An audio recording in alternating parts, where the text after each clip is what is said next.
इस वीडियो में हम बात करेंगे अर्थशास्त्र के चैप्टर नंबर 1 के जो इम्पोर्टेंट नोट्स हैं आपके सामने आपके देख रहे होंगे आप। देखिए, पहला हमारा चैप्टर है स्वतंत्रता की पूर्व संध्या पर भारत, ये अर्थव्यवस्था। तो इसके अंदर हमारा सर्वप्रथम आ रखा है भारत में ब्रिटिश औपनिवेशिक शासन का मुख्य उद्देश्य। अगर ये नोट्स पढ़ लिए तो फिर इन नोट्स के बारे में जान लिया तो फिर आपको किसी उस पूरे पार्ट को पढ़ने की भी ज़रूरत नहीं पड़ेगी। देखिए, भारत में ब्रिटिश औपनिवेशिक शासन का मुख्य उद्देश्य क्या था। देख रहे हैं, भारत में ब्रिटिश औपनिवेशिक शासन का मुख्य उद्देश्य था तो वो था इंग्लैंड के अंदर तेजी से अपना विकसित जो हो रहे औद्योगिक आधार के लिए भारतीय अर्थव्यवस्था को केवल और केवल कच्चा माल प्रदायक तक ही सीमित रखना। उसको क्या मानना, भारतीय अर्थव्यवस्था को कच्चा माल प्रदाता ही मानना। ठीक है। फिर देखिए, भारतीय संसाधनों का केवल शोषण मात्र इसका उद्देश्य था। भारतीय अर्थव्यवस्था का लयबद्ध तरीके से शोषण किया गया था। ब्रिटिश औपनिवेशिक शासन का मुख्य उद्देश्य था अपने मूल देश के आर्थिक हितों का संरक्षण करना और संवर्धन ही था। अब आगे बढ़ते हैं। भारतीय अर्थव्यवस्था का औपनिवेशिक शोषण किस प्रकार हुआ। कृषि क्षेत्र में, औद्योगिक क्षेत्र में और अंतर्राष्ट्रीय व्यापार में। कृषि क्षेत्र के अंदर भू राजस्व की जमींदारी प्रथा द्वारा किया गया था, जितनी चाहे वसूल लेते थे। और अब आगे औद्योगिक क्षेत्र का शोषण किस प्रकार। भारतीय अर्थव्यवस्था का मुख्य धारा उस समय हस्तशिल्प था। मेन मुख्य जो आधार था, औद्योगिक आधार था, वो था हस्तशिल्प, और जिसे ब्रिटेन के अंदर बनी वस्तुओं ने धीरे धीरे विनाश कर दिया था। फिर आगे अंतर्राष्ट्रीय व्यापार का शोषण किस प्रकार हुआ। इस व्यापार का शोषण विभेदनकारी नीतियों को लागू करके किया गया, जिसमें भारतीय कच्चे माल का शुल्क मुक्त निर्यात किया गया, जबकि ब्रिटिश वस्तुओं का शुल्क मुक्त आयात किया गया। इससे ब्रिटेन की वस्तुएं भारत में आकर सस्ती हो जाती थी और यहाँ की वस्तुएं विदेश में जाकर सस्ती हो जाती थी। इस प्रकार की उन्होंने नीति बना दी थी, जिससे हिंदुस्तान की जो महंगी महंगी जो वस्तुएं थी वो भी कम दामों में मिलने लगी, सस्ती में बिकने लगी। ठीक है। तो भारत की अर्थव्यवस्था को धक्का लगा। आगे बढ़ते हैं। औपनिवेशिक शासन काल के अंदर भारतीय अर्थव्यवस्था के क्षेत्र कितने प्रकार, तो 3 प्रकार थे। कृषि, औद्योगिक क्षेत्र और एक था विदेशी व्यापार। सर्वप्रथम कृषि। तो औद्योगिक औपनिवेशिक शासन था उस टाइम के अंदर। भारत की अर्थव्यवस्था का जो मुख्य साधन कृषि था, और कृषि पर 85% जो आबादी थी वो गांव के अंदर रहने वाली थी और वो कृषि पर आश्रित थी। अब देखते हैं कृषि क्षेत्र की गतिहीनता, यानी कृषि क्षेत्र उस टाइम के अंदर ज़्यादा विकसित नहीं था। उसके अंदर कई कमियां थी, कई उसके अंदर समस्याएं थी। तो उसके क्या कारण थे, तो देखते हैं। कृषि क्षेत्र की गतिहीनता का मुख्य कारण था औपनिवेशिक शासन द्वारा लागू की गई भू व्यवस्था प्रणालियों को ही माना जाता है। यानी कि कृषि क्षेत्र की गतिहीनता का भी मेन कारण जो है वो है औपनिवेशिक शासन, जिनने जो भी भू व्यवस्था प्रणाली लागू की थी उसके द्वारा उन्हें अत्यधिक राजस्व मतलब देना पड़ता था, और इस प्रकार से कृषि गतिशील नहीं हो पाती थी। उनको पूर्ण अनाज भी नहीं मिलता था। इस प्रकार से उनकी गतिहीनता का एक मेन कारण ही ये बन गया था भूव्यवस्था प्रणाली। ठीक है। फिर आगे जमींदारी व्यवस्था के अंदर कृषि कार्यों से होने वाले समस्त लाभ जमींदार को ही दिए जाते थे। ठीक है। जमींदार ही हड़प लेते थे।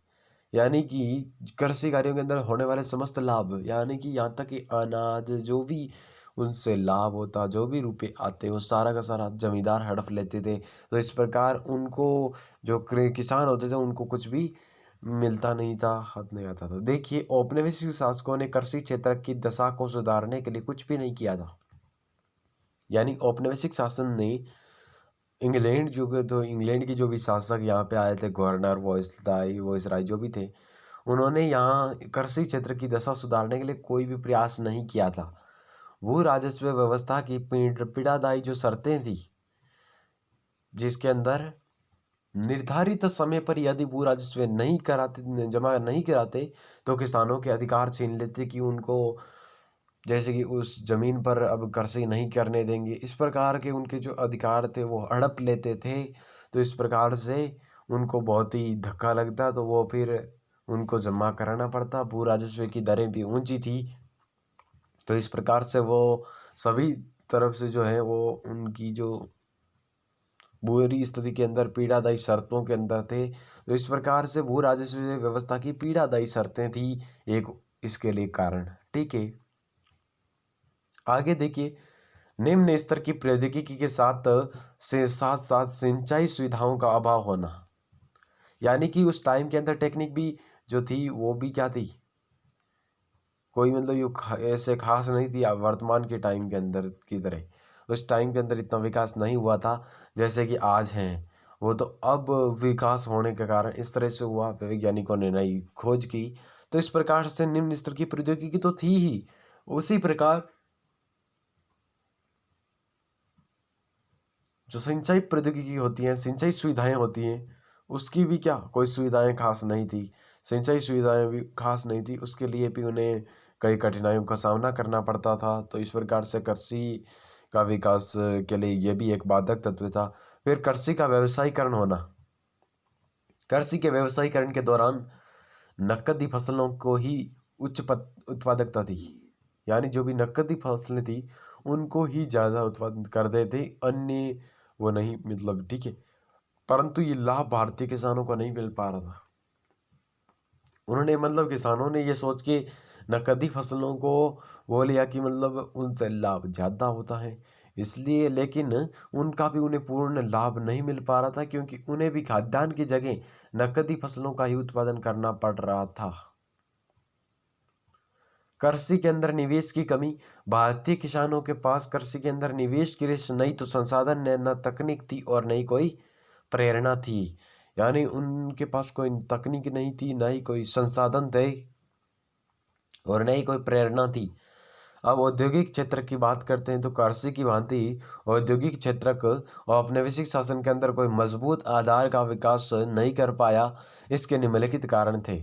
आधुनिक औद्योगिक आधार का न होना, भारत के अंदर औद्योगिकरण, उद्योगों का विनाश के पीछे विदेशी शासकों की दोहरी नीति और शोषण का उद्देश्य होना। यानी कि ज़्यादा औद्योगिक क्षेत्र भी विकास नहीं कर पाया था। इसका भी कुछ कारण है। वो है, पहला तो यह है कि आधुनिक जो औद्योगिक आधार है, आधुनिक जो टेक्निक है, उनका नहीं होना। फिर भारत के अंदर जो औद्योगिकरण है, औद्योगिकरण का मतलब उद्योगों का विनाश के पीछे विदेशी शासकों की दोहरी नीति और शोषण का प्रभाव रहा है, शोषण का उद्देश्य रहा है। उन्होंने एनी टाइम मतलब यही सोचने का मतलब सोच करके यहाँ पे रखा पैर, और फिर यहाँ पर शासन किया। तो एनी टाइम उनका भारत का अत्यधिक शोषण करना ही उनका मेन उद्देश्य रहा। तो ये भी एक क्या रहा, इसके लिए कारण रहा। इंग्लैंड के अंदर विकसित आधुनिक उद्योगों के लिए भारत को एक कच्चा माल का निर्यातक बनाना।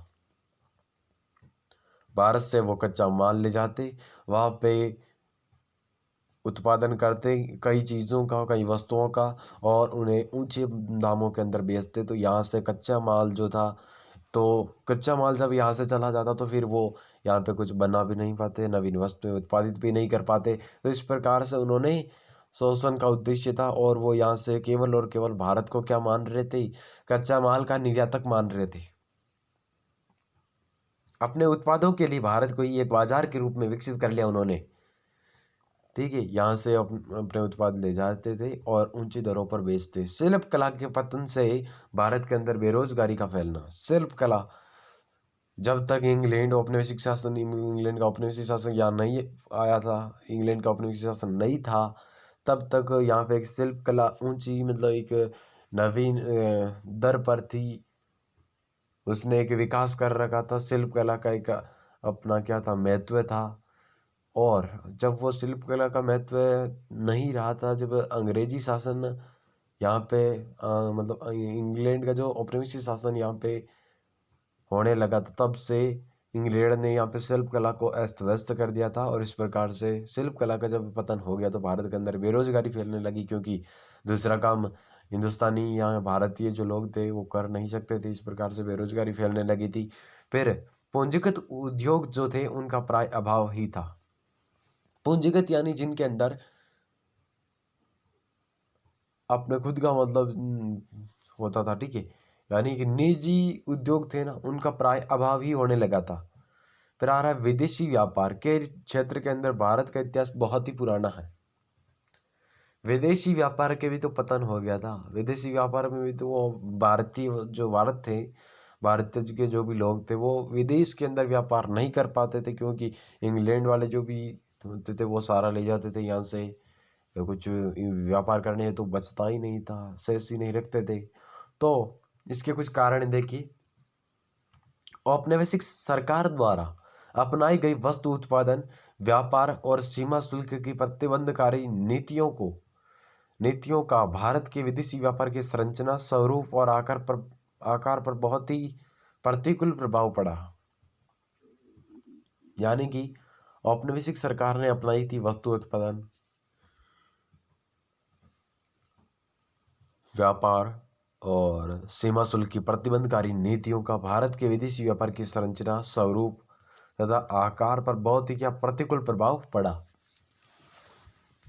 तो उन्होंने ऐसे कुछ नियम बना दिए थे जिनसे प्रतिकूल प्रभाव पड़ा था।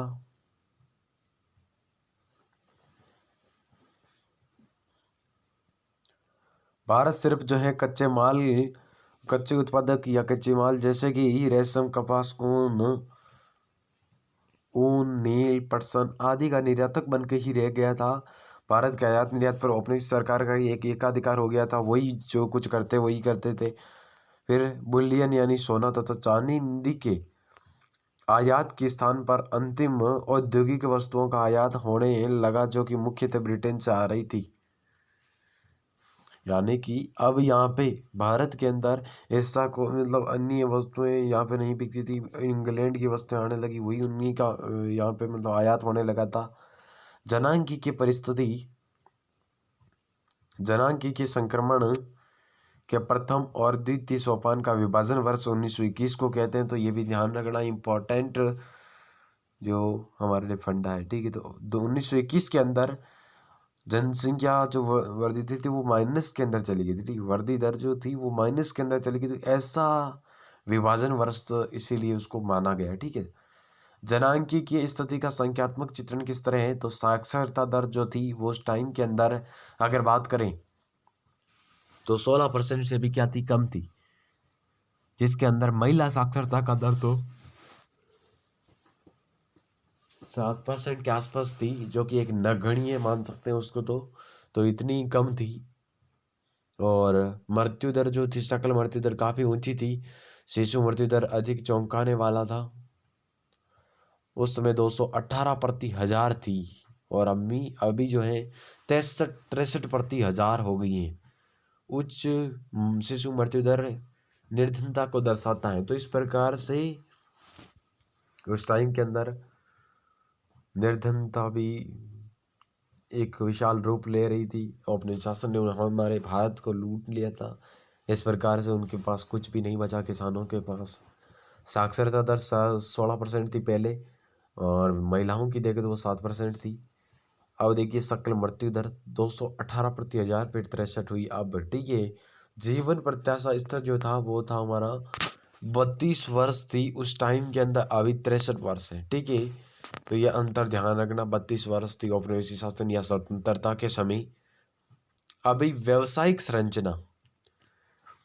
संरचना यानी कृषि की जो 70% जनसंख्या है वो उस टाइम के अंदर 75% जनसंख्या कृषि पर आश्रित थी। कृषि सबसे बड़ा व्यवसाय था उस अवधि के अंदर। पंजाब, राजस्थान और उड़ीसा के क्षेत्रों के अंदर कृषि में लगे श्रमिकों के अनुपात के अंदर वृद्धि आंकी गई थी, ठीक है। वे निर्माण तथा सेवा क्षेत्रकों के अंदर क्रमशः 10% और 15-20% जन समुदाय को रोजगार मिल पा रहा था। वे निर्माण तथा सेवा क्षेत्रकों का महत्व तदनुरूप बढ़ रहा था। ज़्यादा कुछ खास नहीं था। वर्तमान के अंदर विनिर्माण या सेवा क्षेत्र जो है वो सर्वाधिक है, और कृषि क्षेत्र का अपना जो स्तर है वो सबसे न्यूनतम हो गया। ठीक है, अब देखिए आधारिक संरचना की स्थिति। औपनिवेशिक शासन के अंतर्गत देश के अंदर रेलों, सड़कों और जल परिवहन का विकास किया गया। यानी उन्होंने कुछ ऐसा किया था विकास, लेकिन कोई खास नहीं था। सड़कें, रेलें ऐसा भी बनवाई थी उन्होंने, और रेलों के साथ साथ औपनिवेशिक व्यवस्था ने क्या किया था, आंतरिक व्यापार तथा समुद्री जलमार्गों के विकास पर ध्यान दिया था। वो भी अपने लिए ही किया था। लेकिन देखिए बंदरगाहों का बड़े स्तर पर निर्माण हुआ था, और डाक तार आदि नवीन सेवाएं शुरू की थी। अब भारत में ब्रिटेन शासन के जो सकारात्मक योगदान थे, जो हमारे कुछ काम आए, वो क्या थे, तो देखो एक तो विशेषकर रेलों का या यातायात सुविधा को जो विकास किया था उन्होंने, फिर बंदरगाहों का विकास और डाक तथा टेलीग्राफ सेवाओं का विकास प्रावधान किया। इस तरह से एक नवीन डाक तार सेवा शुरू की। ब्रिटिश सरकार ने एक सशक्त और कुशल प्रशासनात्मक ढांचे की विरासत छोड़ी थी। ठीक है, फिर आ रहा है भारत के अंदर औपनिवेशिक शासन की आर्थिक नीतियों का केंद्र बिंदु क्या था। अर्थात भारत के अंदर औपनिवेशिक शासन ने विकास तो किया, लेकिन उसके पीछे कोई कारण तो था। वो कारण क्या था, तो देखिए भारत के अंदर औपनिवेशिक शासन की आर्थिक नीतियों का केंद्र बिंदु क्या था, अपना ही स्वार्थ देखना था। उनके अंदर भी अपना ही स्वार्थ था, उसके अंदर भी। ठीक है, स्वार्थपूर्ण था, जिसका उद्देश्य क्या था, केवल ब्रिटिश शासन को ही लाभ पहुंचाना था, भारतीयों का तो कोई विकास करना ही नहीं था। ठीक है, तो इस प्रकार से हम सोच रहे हैं कि रेलों का विकास किया उन्होंने, लेकिन उसका तो हम पर सकारात्मक प्रभाव पड़ गया था, बल्कि उन्होंने तो कुछ और ही सोच के बनाया था।